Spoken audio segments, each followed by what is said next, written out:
So imagine this. Every single person in the country getting $1,000 every month, no strings attached. That's the idea floating around right now under the name Social Security for all. Sounds kind of catchy, right?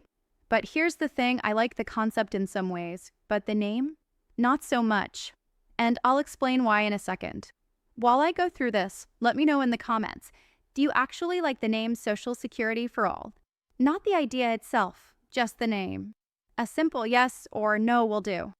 Now, if you've been following this channel for a while, you know we've talked about programs like this before.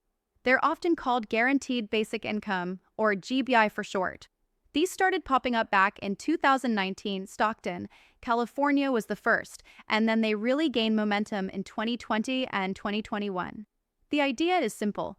Give a certain group of people monthly checks, no strings attached, and let's see how it impacts their lives. And honestly, these programs turned out to be pretty effective.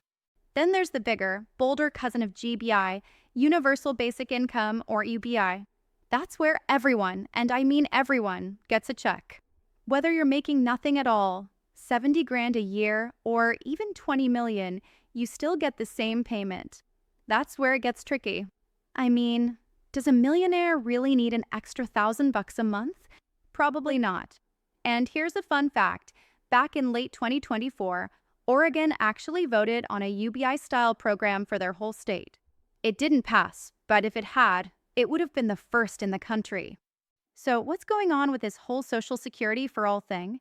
Basically, it's just a rebranded way of saying UBI. The idea is to hand out ongoing monthly payments nationwide, but instead of calling it Universal Basic Income, they're slapping the name Social Security for all on it. Personally, I don't love that. Why? Because it's not Social Security.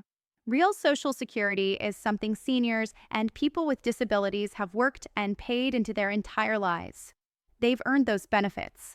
To call this new program by the same name feels a little off, maybe even disrespectful to those who spent decades contributing to the system. And yet, we keep seeing new ideas surface. At one point, there was even a bill called the Support Act proposing $1,200 a month for adults and $600 for dependents for 5 years straight. That never went anywhere, but it gives you an idea of how much people have been talking about this. There's also another concept I find really interesting, a negative income tax.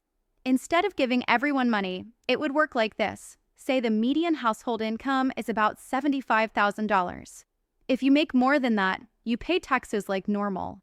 But if you make less, the government would actually pay you the difference to bring you up closer to that median.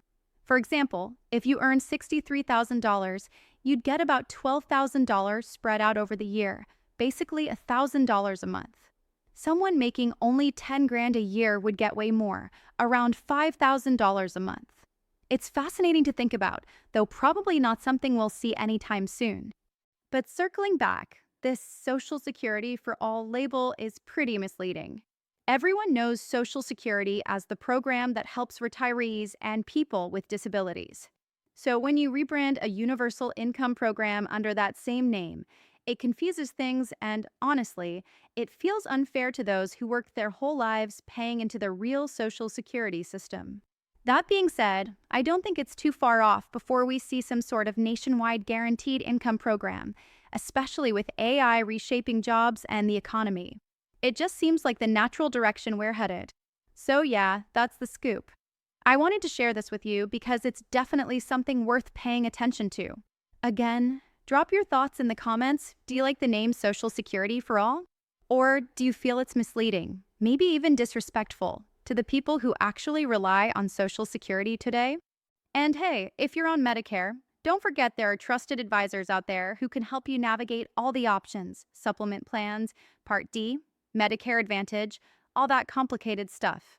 Thousands of people from this community have already saved money just by making a quick call. Some saved a little, some saved a lot, but the average savings was around $1,100. It's free help, and it's worth checking out. Anyway, that's what I've got for you today.